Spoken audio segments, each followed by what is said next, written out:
I thought family was forever, until my mother looked me straight in the eyes and said, "Your sister deserves more." With those words, she erased me, not just from her will, but from the life I thought we shared. She gave my sister everything: the house, the savings, even the future I helped build. Weeks later, my phone buzzed at midnight. A message from Mom. "The electricity bill is due." My hands shook as I typed my reply. It wasn't just an answer. It was the first move in a plan she would never see coming. The ringtone sliced through the darkness, pulling me from restless sleep. It was 2 a.m. again. My phone lit up with the name I both dreaded and longed to see: Mom. I already knew what she wanted. I didn't need to answer to hear the weary sigh, the shaky voice, the inevitable words. "Lauren, sweetheart, can you help me out? The bill came in, and I just don't have it this time."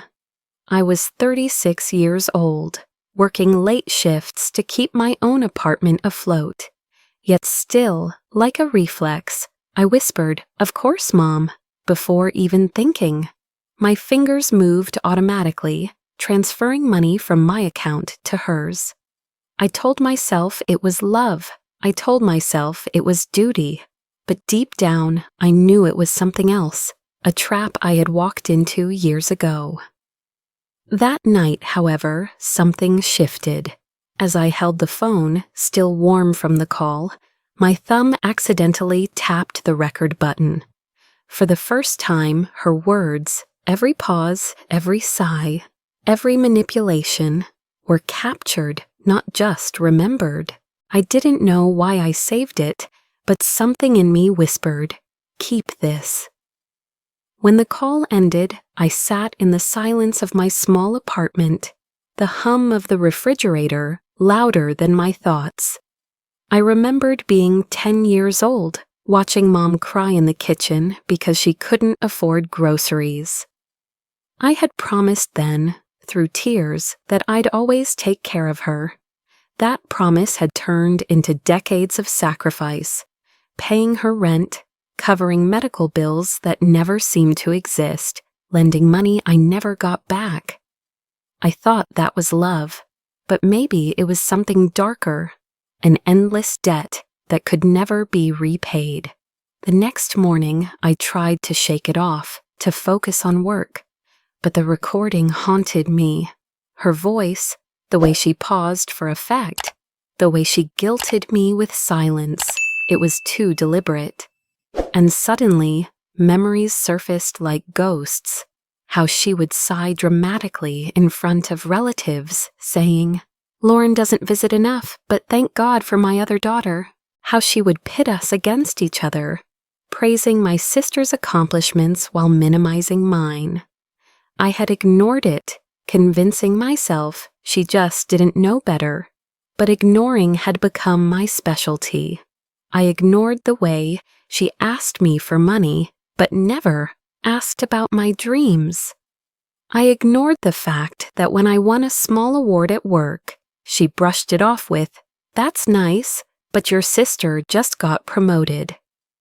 I ignored the countless times she made me feel guilty for having boundaries. Still, I thought I was the problem. Gaslighting had taught me that. "If you loved me, you'd help," she would say. And I did love her, so I helped. But love in her hands was a weapon. My birthday was supposed to be different. For once, I wanted to feel celebrated. I bought a small cake, invited a few close friends, and tried not to expect anything from family. That evening, my phone buzzed. A notification, a group chat message. I froze. It wasn't my group, it was theirs. Somehow, a screenshot had found its way to me. A group chat between Mom, my sister, and a handful of relatives. At first, I thought it was harmless chatter, but as I scrolled, my stomach turned. They were laughing about me. My sister joked, "Lauren probably bought her own cake again, poor thing." Mom replied with a string of laughing emojis. Well, she always loved playing pretend. My hands trembled. I felt my throat tighten as if someone had slipped a rope around it.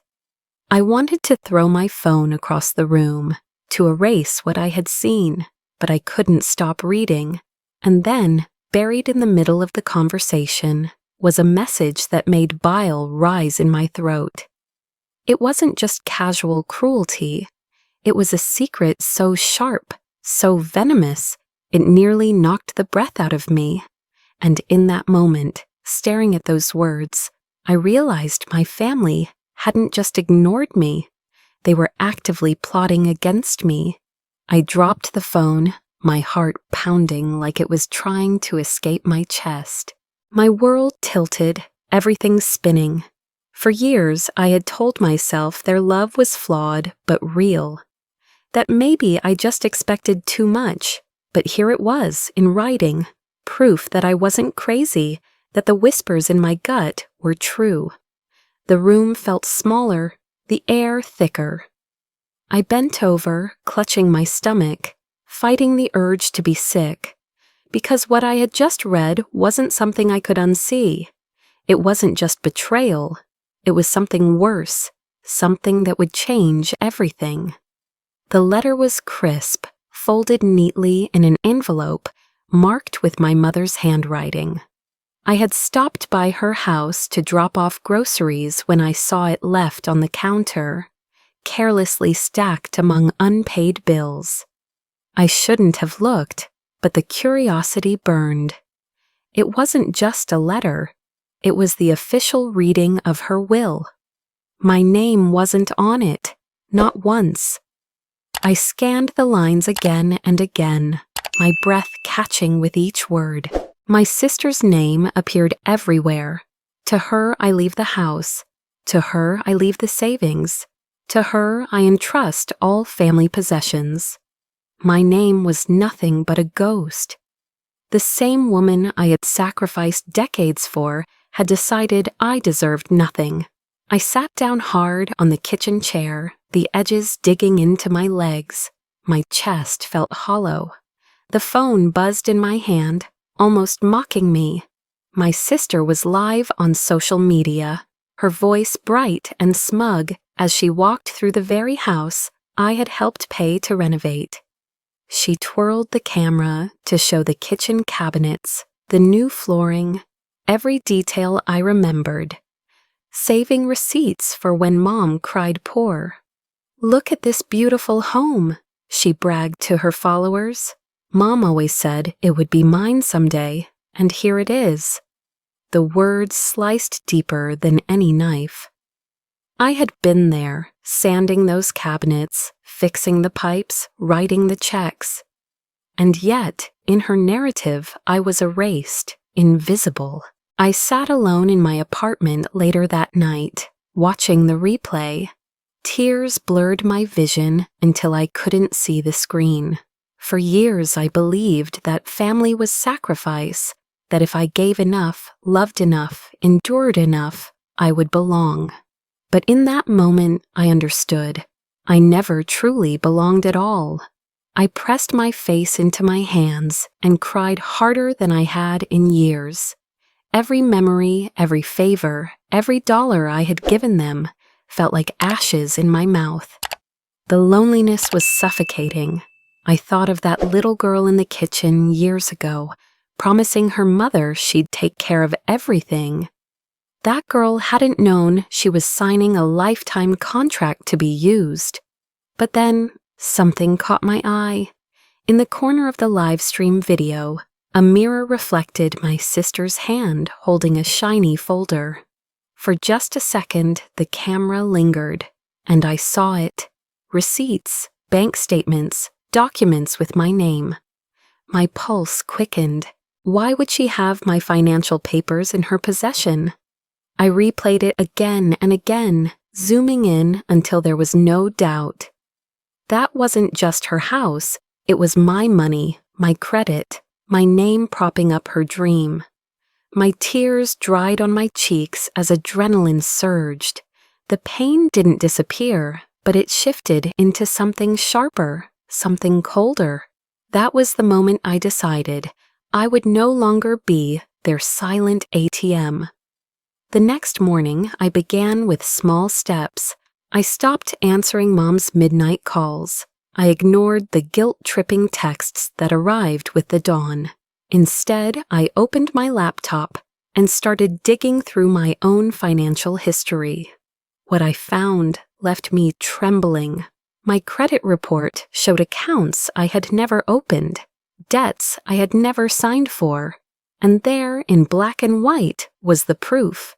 My mother had used my name as guarantor for a credit card, a card my sister had maxed out without my knowledge. Thousands of dollars. Interest piling higher every month. I gripped the edge of the desk until my knuckles turned white. Not only had they stolen my inheritance, they had shackled me with debt I hadn't even known existed. I wasn't just being drained in the present. They were stealing my future. I thought back to all the times Mom reassured me, "Don't worry, Lauren, we'll always take care of each other." The irony burned. What she really meant was, "You'll take care of us, and we'll take everything." A strange calmness settled over me. My tears had run dry. For the first time in my life, I wasn't scrambling to fix things, to cover bills, to make excuses for them. I was seeing clearly. And clarity felt dangerous. I leaned back in my chair, staring at the piles of evidence growing before me. I could almost hear their voices, Mom insisting I was overreacting, my sister laughing at my paranoia. But the papers didn't lie. The receipts didn't lie. And suddenly I knew. They hadn't just stolen money. They hadn't just erased me from the will.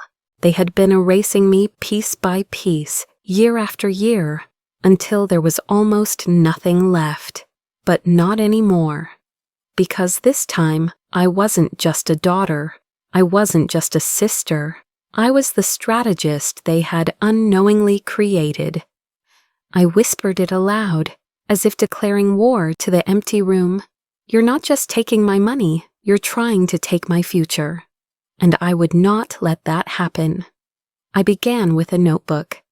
Every call, every text, every request, I wrote it all down. The dates, the times, the exact words they used. I bought an external hard drive and started saving copies of emails, screenshots of chats, and even social media posts. At first, it felt obsessive, almost paranoid, but each entry steadied me. Documentation gave me control, and for once, I wasn't just reacting, I was preparing. Digging deeper, I stumbled upon something that froze me in place. A link Mom had once sent to relatives asking for donations.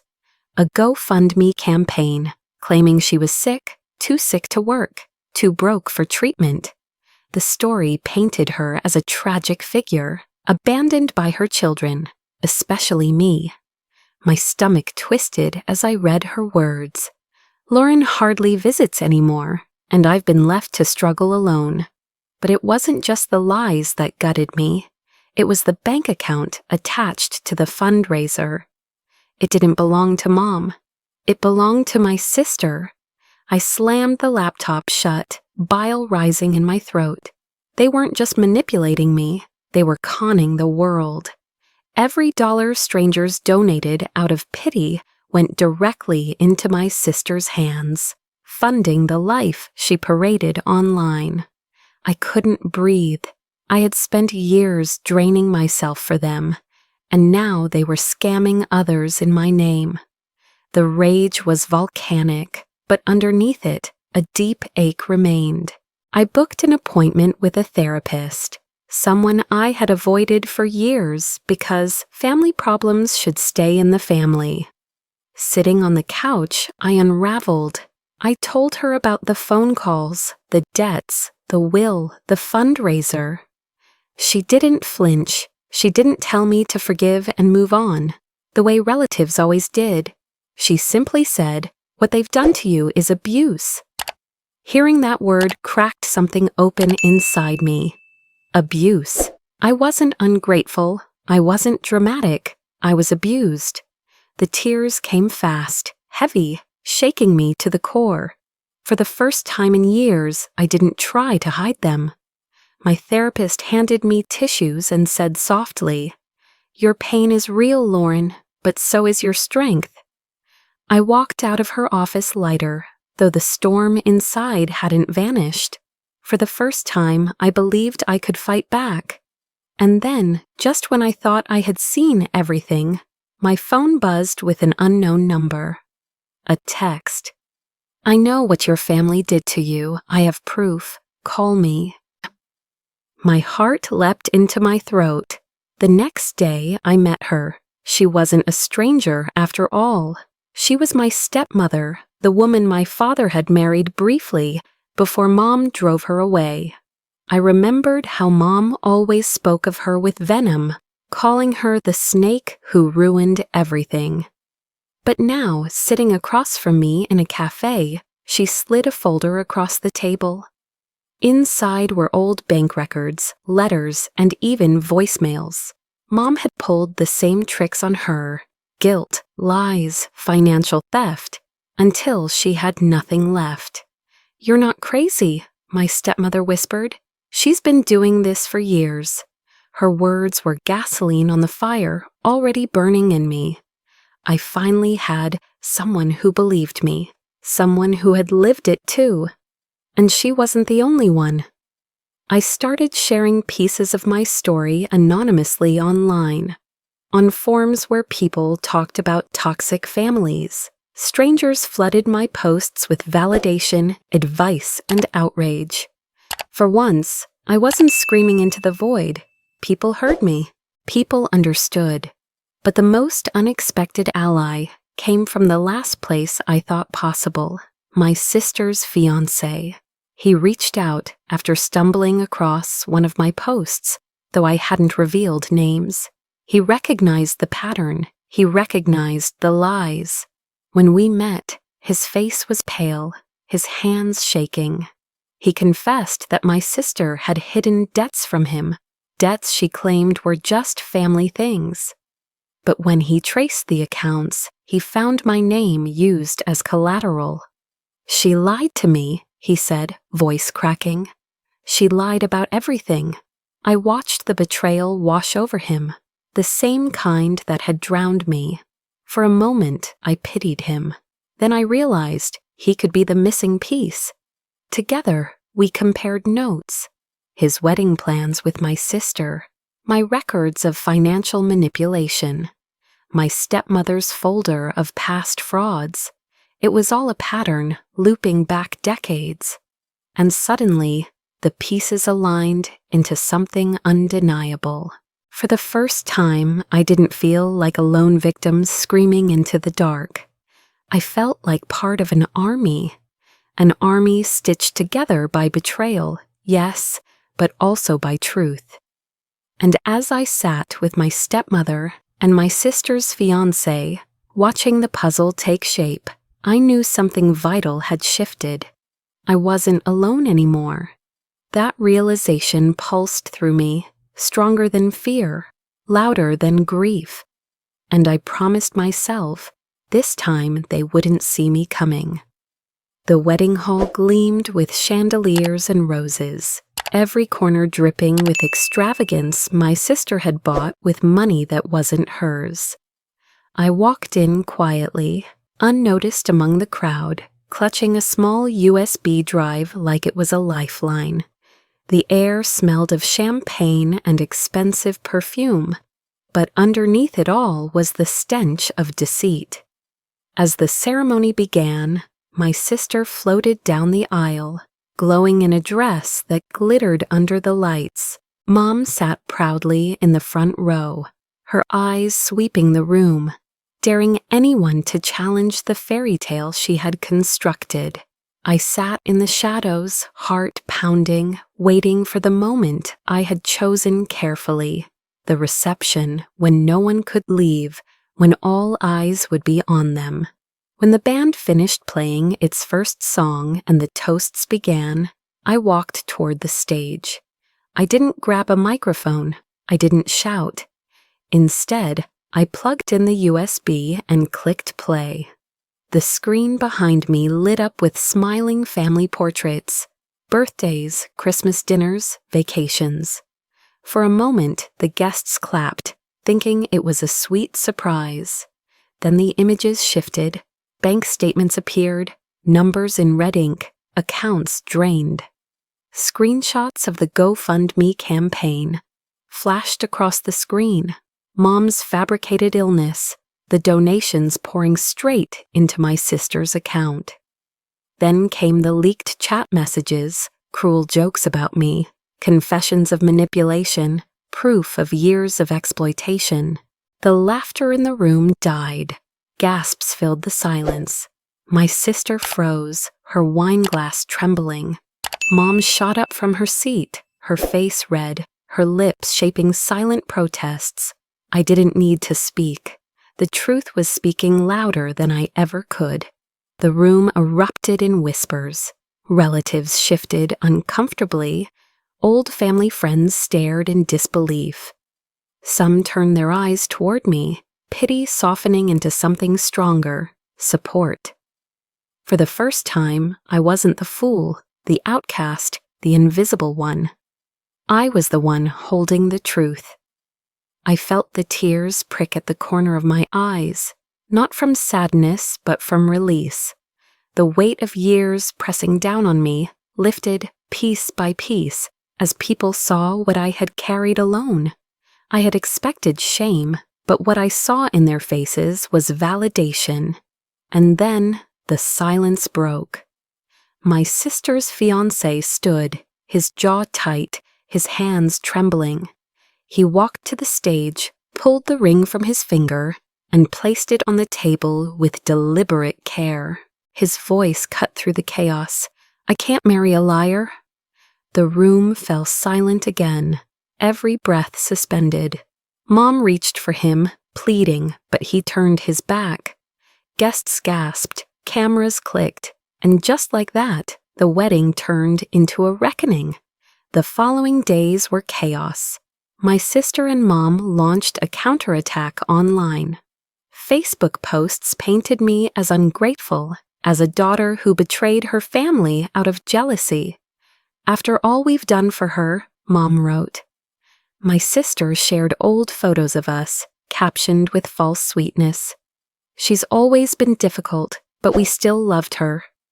Their words were venom wrapped in sugar. At first, the smear campaign stung. Some distant relatives unfriended me, unwilling to pick sides.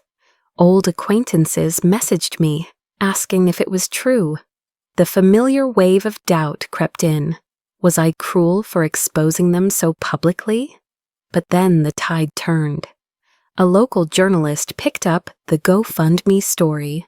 After someone anonymously tipped them off, headlines spread quickly. Family exposed for fraudulent fundraiser. The evidence was undeniable. Screenshots of donations, bank transfers, financial records. It was all there, laid bare for the world to see. Suddenly, the comments shifted. People condemned Mom and my sister for preying on generosity. Neighbors whispered, not about my supposed betrayal, but about their scams. The smear campaign had backfired spectacularly. I should have felt victorious. I should have slept peacefully for the first time in years. And for a brief moment, I did. Until the knock came. I opened the door to find a man in a dark suit, holding a folder stamped with legal insignia. He handed me the envelope without a word. My stomach dropped as I closed the door behind me, fingers trembling as I tore it open.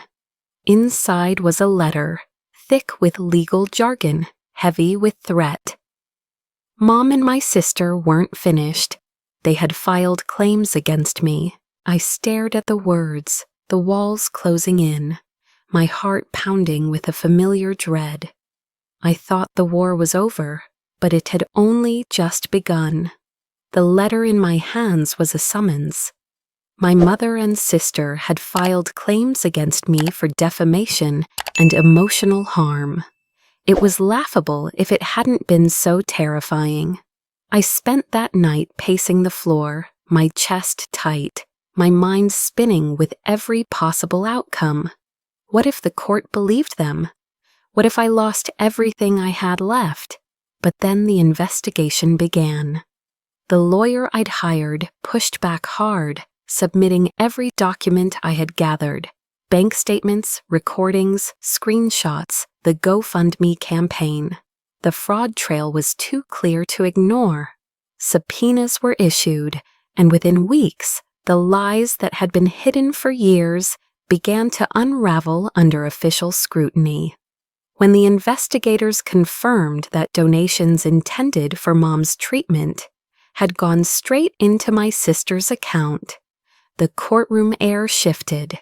What once felt like a battle of words became a war of evidence, and for the first time, the truth was louder than their denials. My mother's face hardened as the prosecutor read out the charges. My sister trembled, her lawyer whispering frantically in her ear. Still, fear gnawed at me. At night, I tossed and turned, sleep slipping through my fingers. My body flinched at every sound, every ping of my phone. Even when my therapist reminded me I wasn't alone, even when allies sent me encouragement, I admitted to myself I was scared, terrified even. But in the same breath, I knew I wouldn't back down. And then something unexpected happened. A new witness stepped forward. He was my cousin, a quiet man I hadn't seen in years. When he entered the courtroom, I almost didn't recognize him. But when he spoke, his words cracked through the silence like thunder. "I was there," he said, his voice steady. "I overheard them planning it. They talked about cutting Lauren out of the will months before the paperwork was ever signed. They laughed about how she would never see it coming." The air in the room grew still. My stomach dropped, but this time it wasn't fear. It was vindication. Finally, someone from inside the family, someone with their blood, had confirmed what I had carried alone for years. The mask slipped from my mother's face. My sister's eyes widened, darting around as if searching for escape. I felt the tide turning, not because of me alone, but because the truth had a voice louder than mine now.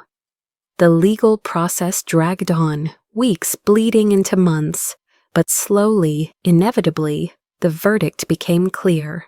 The fraudulent fundraiser was shut down. My sister was ordered to repay part of the money. My mother's credibility crumbled, her claims dismissed. Their smear campaign was dismantled, piece by piece, in front of strangers who no longer believed a word they said.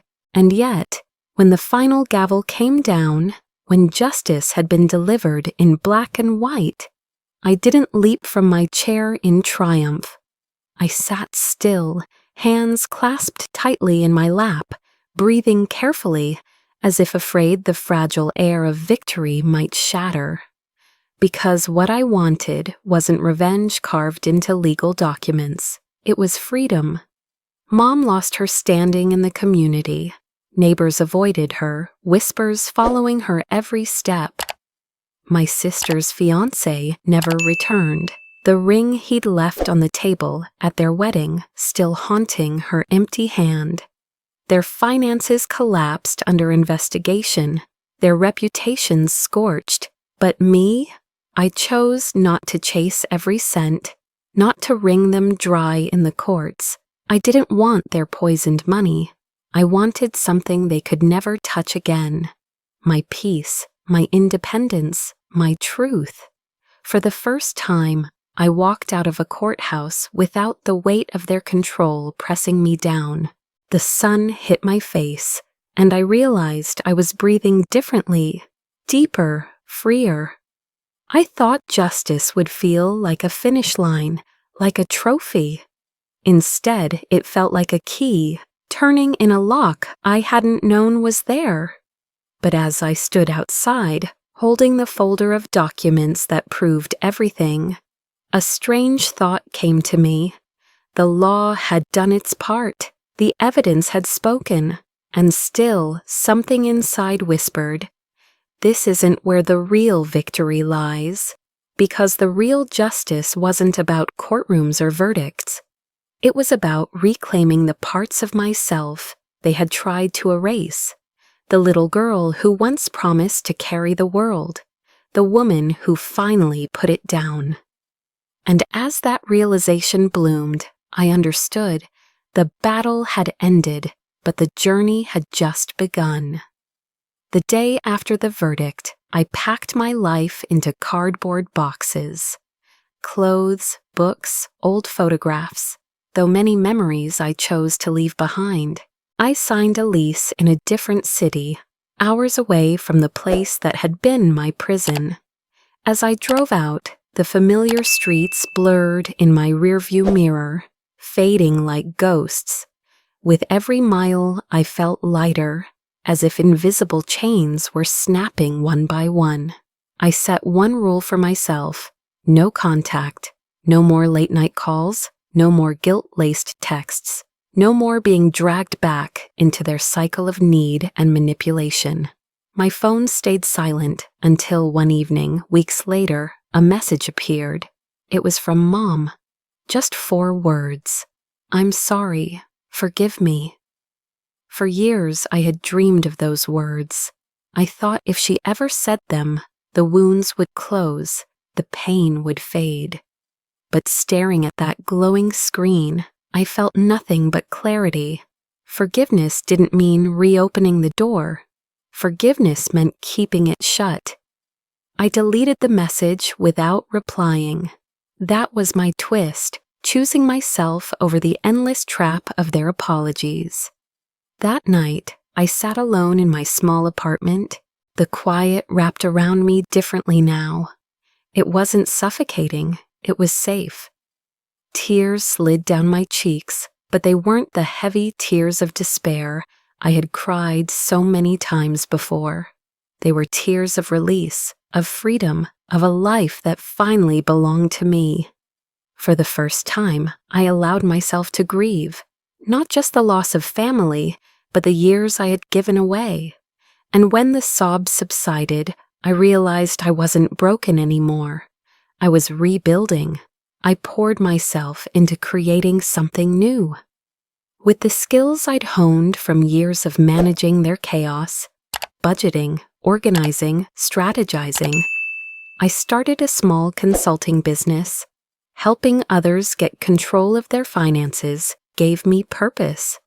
Slowly, the business grew, and so did my confidence. Clients trusted me, respected me, something my family never had.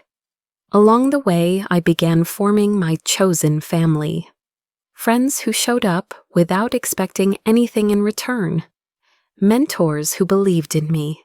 People who celebrated my wins, no matter how small. It felt foreign at first, but slowly I allowed myself to trust, to let kindness in without suspicion. And then came love. Not the desperate, one-sided giving I had known all my life, but something gentler, balanced. He was patient, kind, and he never made me feel small for setting boundaries.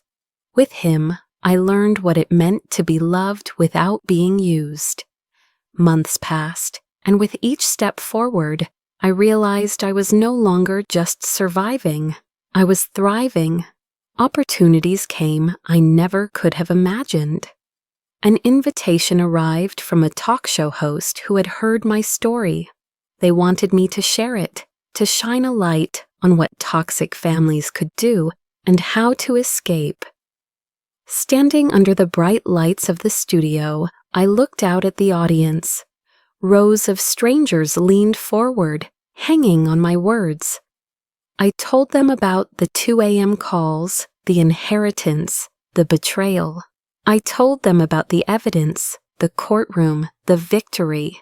But most importantly, I told them about the freedom that came after letting go.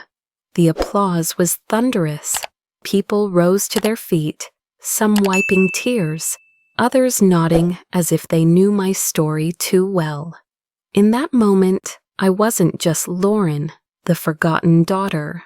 I was Lauren, the survivor, the strategist, the woman who had broken free. As the cameras turned off, a member of the audience raised a hand during the Q&A. "What if your mother called you again? What would you do?" I smiled, calm and steady, the answer already clear in my heart. I will never pick up the phone again. And with that, I walked off the stage, not back into the shadows, but into a future I had chosen for myself.